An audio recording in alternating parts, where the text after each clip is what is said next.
À l'été 1978, en Argentine, terre de passion, l'équipe nationale polonaise s'imposait sur la scène mondiale. 4 ans plus tôt, elle incarnait la génération dorée qui avait ébranlé le monde en remportant la médaille de bronze à la Coupe du Monde 1974, en battant le Brésil et en s'imposant face à d'autres grandes nations du football. En 1978, sous la houlette de l'entraîneur Jacek Gmoch, la Pologne présentait en Amérique du Sud une équipe qui alliait à la perfection l'expérience de joueurs chevronnés et l'énergie explosive de jeunes talents. Avec leur style de jeu offensif est européen, scientifique, discipliné et pourtant spontané, on attendait d'eux des exploits.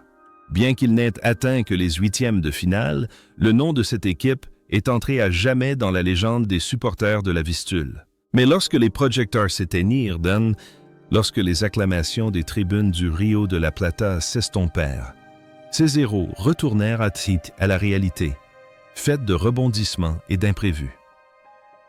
Près d'un demi-siècle s'est écoulé, le temps, tel un fleuve froid, emportant leur jeunesse, laissant des rides sur leurs visages et des cicatrices du destin dans leurs âmes. Certains devinrent de puissants magnates, d'autres choisirent une vie recluse à l'étranger, et d'autres encore disparurent à jamais, leurs rêves inachevés. Aujourd'hui, tournons les pages de la vie de ces mousquetaires polonais de 1978.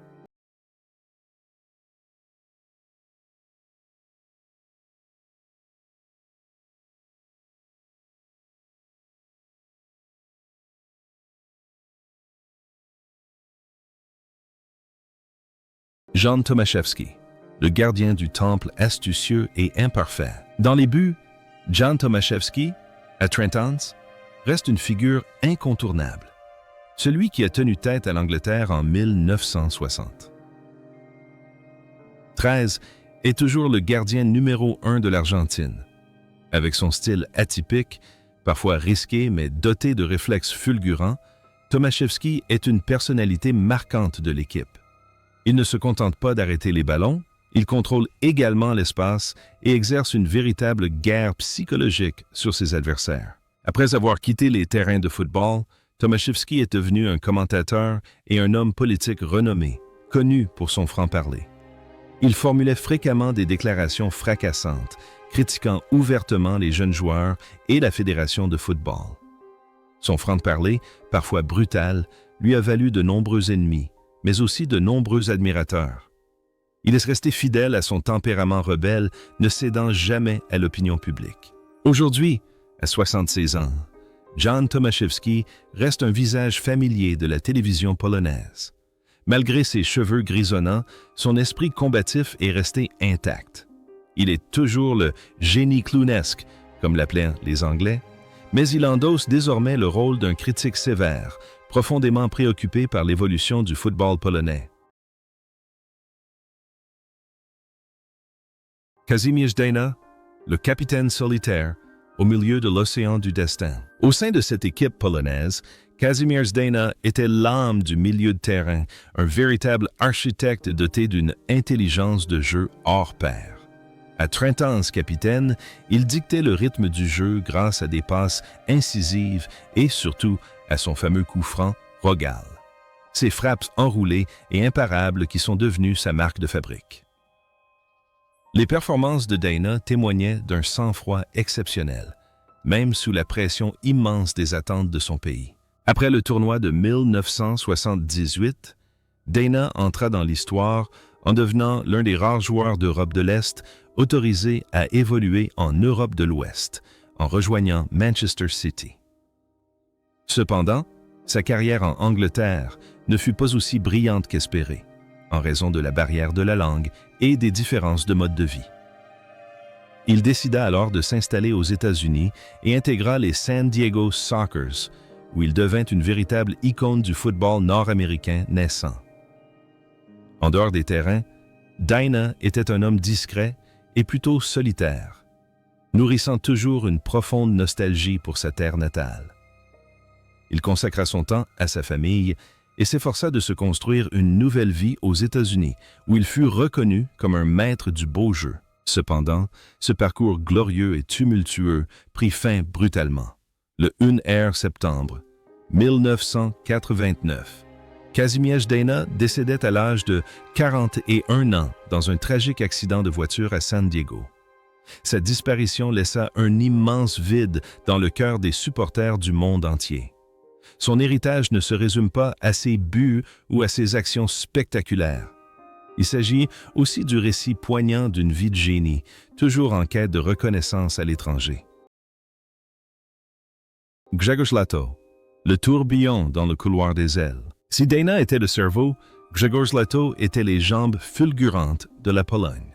Arrivé à la Coupe du Monde 1978 à 28 ans, Lato avait déjà remporté le soulier d'or lors de l'édition 1974. Avec son crâne chauve caractéristique et sa vitesse incroyable, Lato terrorisait toutes les failles, toutes les défenses. Il a disputé les 6 matchs, marquant 2 buts et se montrant constamment le joueur le plus dangereux sur le flanc droit.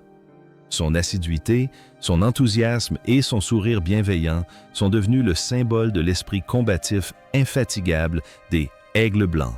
Après la Coupe du Monde, 1978 en Argentine, Lato poursuivit son illustre carrière.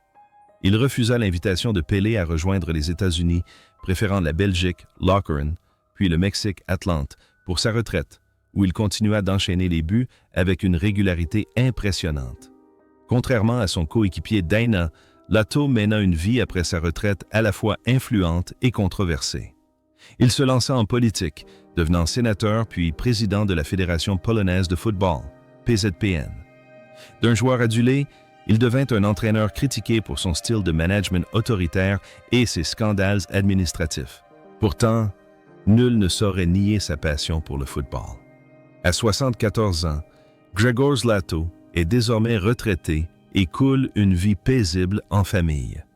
On le croise encore souvent dans les tribunes, le regard intense dès qu'il aperçoit un sprint des jeunes joueurs, comme s'il revivait ses années de gloire en Amérique du Sud.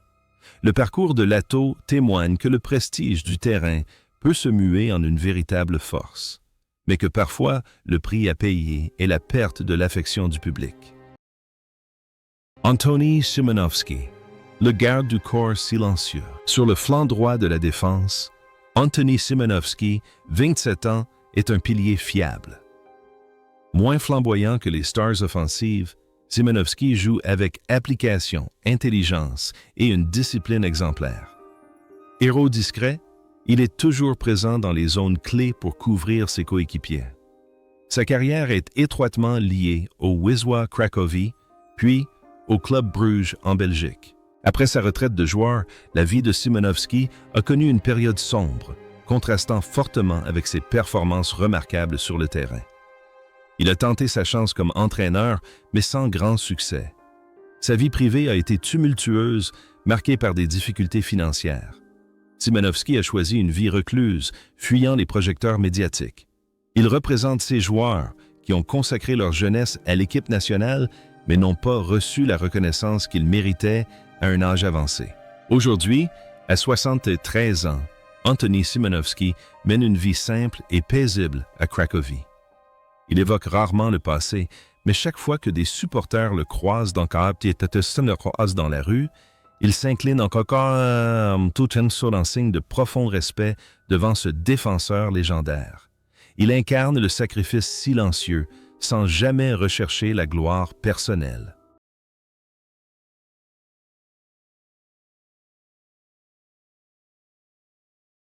Zbigniew Boniek, la flamme de la fierté de la jeunesse. Dans l'équipe de 1978, Zbigniew Boniek s'est révélé comme un phénomène, une flamme ardente prête à embraser n'importe quel obstacle.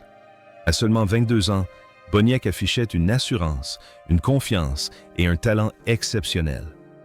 Il a marqué 2 buts lors du tournoi, jouant avec l'attitude d'un futur leader, annonçant la passation de pouvoir entre la génération de Dejna et la sienne. Boniek ne se contentait pas de jouer au football. Il incarnait un style de jeu nourri par la passion et une forte personnalité. La carrière de Boniek prit ensuite son envol lorsqu'il rejoignit la Juventus, formant un duo légendaire avec Michel Platini. On le surnommait Bello di Notte, beauté de la nuit, pour ses performances éblouissantes lors des matchs décisifs en soirée. Après sa retraite, Boniek ne choisit pas la facilité. Il devint un homme d'affaires prospère, un entraîneur, puis président de la Fédération polonaise de football et enfin vice-président de l'UEFA. En dehors des terrains, Boniek était fidèle à lui-même, direct, décisif, parfois dur, mais toujours autoritaire. Il fut l'un des rares joueurs d'Europe de l'Est à connaître un succès retentissant, tant en termes de gloire que de fortune, en Europe de l'Ouest à cette époque. Aujourd'hui, à 68 ans, Zbigniew Boniek demeure une figure emblématique du football polonais, dont l'influence reste immense. Il mène une vie fastueuse entre Rome et Varsovie, symbole de réussite absolue. Un homme qui a su conquérir aussi bien les terrains de football que le monde des affaires grâce à son sang-froid et à sa passion.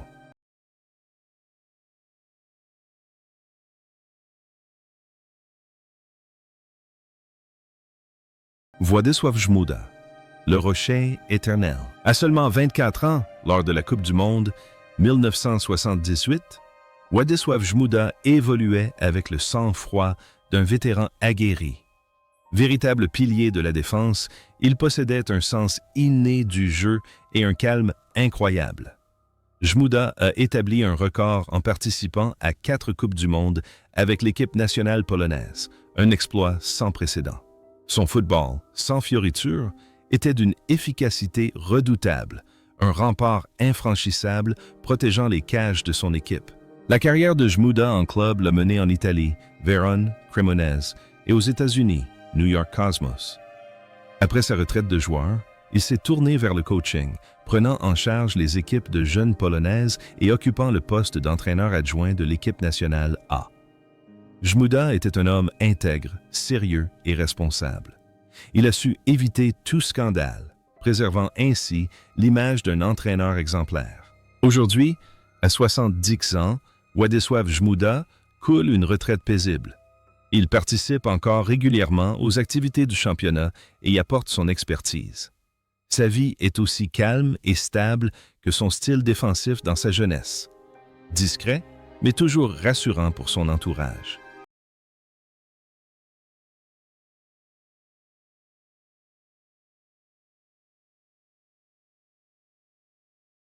Andrzej Szarmach, le diable dans la surface de réparation. Andrzej Szarmach, l'attaquant de 27 ans à la longue chevelure romantique et à la moustache caractéristique, était un véritable cauchemar pour les défenseurs adverses grâce à son jeu de tête et son placement.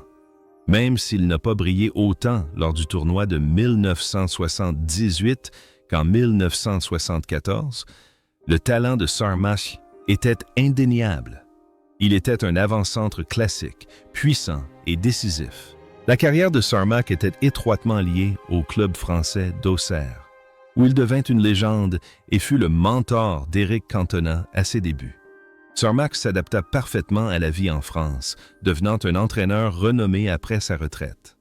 Il mena une vie paisible, loin des polémiques, et était considéré comme un citoyen d'honneur par les Auxerrois. À 73 ans, Andrzej Szarmach coule des jours paisibles en France. Rarement présent dans les médias polonais, il trouve son bonheur dans la solitude. L'image du redoutable démon des cages a laissé place à celle d'un vieil homme serein, savourant sa retraite avec un verre de vin et de tendres souvenirs.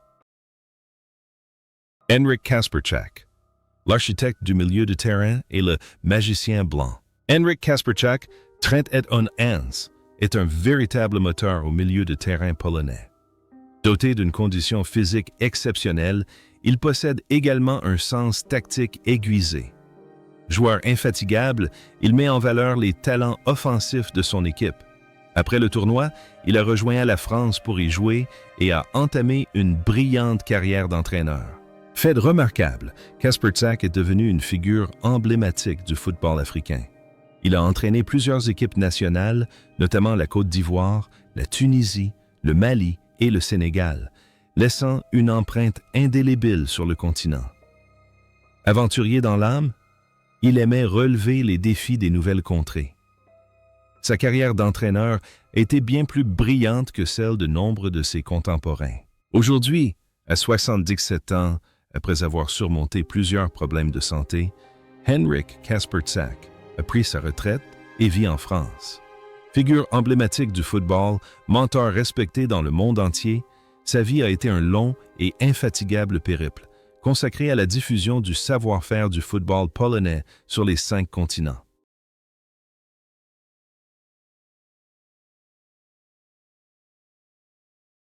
Jerzy Gorgoń, le géant blond reclus. Jerzy Gorgoń, un défenseur central de grande taille, 1,92 m aux cheveux blonds, était un véritable roc pour la Pologne. À 28 ans, il formait avec Żmuda une charnière centrale impénétrable. Gorgoń jouait avec calme et maîtrise, utilisant sa force physique pour dominer ses adversaires. Après la Coupe du Monde 1978, il rejoignit la Suisse pour jouer à Saint-Gall et resta dans l'équipe nationale polonaise depuis. La vie de Gorgoń après le football reste un grand mystère. Il a complètement disparu des radars, refusant toutes les dédicaces, toutes les interviews et les invitations aux événements commémoratifs. Il a choisi de travailler pour une chaîne de supermarchés menant une vie de citoyen ordinaire et coupant les ponts avec son passé glorieux. Beaucoup disent qu'il voulait oublier la douleur de ses échecs, ou tout simplement qu'il avait trouvé le bonheur dans l'anonymat. À 75 ans, Jerzy Gorgoń vit toujours reclus en Suisse. Il est la preuve qu'un héros a le droit de choisir comment on se souvient de lui ou comment on tombe dans l'oubli, afin de trouver la paix intérieure. Adam Nawałka, le vagabond devenu capitaine. Lors de la Coupe du Monde 1978 en Argentine, Adam Nawałka, alors âgé de seulement 20 ans, était un jeune espoir prometteur. Il a disputé 5 matchs comme titulaire, révélant un immense potentiel. Malheureusement, une blessure a mis fin prématurément à sa carrière de joueur. Mais, après la défaite, une autre s'ouvre. Nawałka a réussi un retour en force en devenant l'un des entraîneurs les plus titrés de l'histoire moderne du football polonais, menant l'équipe nationale jusqu'en quart de finale de l'Euro 2016. Il était réputé pour son élégance, son assurance et sa méticulosité. Son style vestimentaire et ses interventions sur le banc de touche respiraient toujours le raffinement. Nawałka a connu 2 carrières de footballeur complètes, celle d'un jeune talent miné par les blessures et celle d'un brillant stratège. Aujourd'hui, à 66 ans, Adam Nawałka demeure une figure respectée du coaching. Il mène une vie active, soignant sa forme physique et son comportement avec élégance, toujours prêt à relever de nouveaux défis.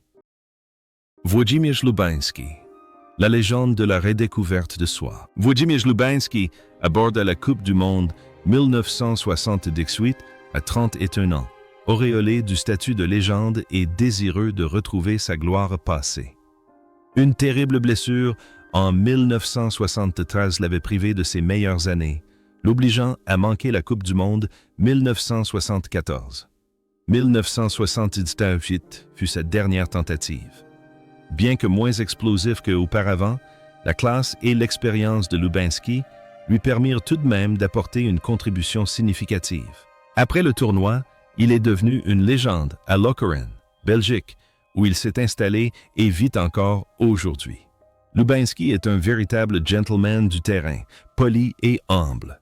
Il travaille comme agent de joueurs et commentateur et inspire toujours le plus grand respect à tous. À 77 ans, Lubański mène une vie épanouie en Belgique. Libéré des séquelles de sa blessure passée, il se remémore sa carrière avec gratitude et fierté. Il est un symbole de résilience face à l'adversité.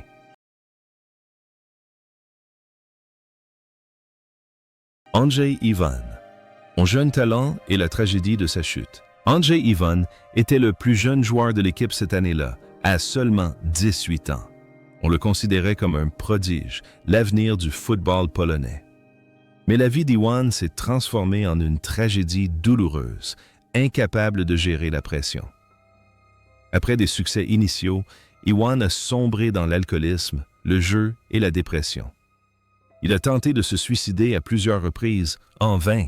Son autobiographie, Spaloni, fit sensation en révélant sans détour la face sombre de la vie d'une star. Solitude, désespoir et autodestruction. Il passa ses dernières années rongé par la culpabilité et aux prises avec une addiction, tentant de se reconstruire une vie comme commentateur, mais les fantômes du passé le hantaient sans cesse. Et puis, la souffrance prit enfin fin. Le 27 décembre 2022, Andrzej Iwan s'éteignit à l'âge de 63 ans. Sa mort fut un poignant avertissement quant au revers de la célébrité, plongeant nombre de personnes dans le deuil d'un talent rongé par les démons de son âme.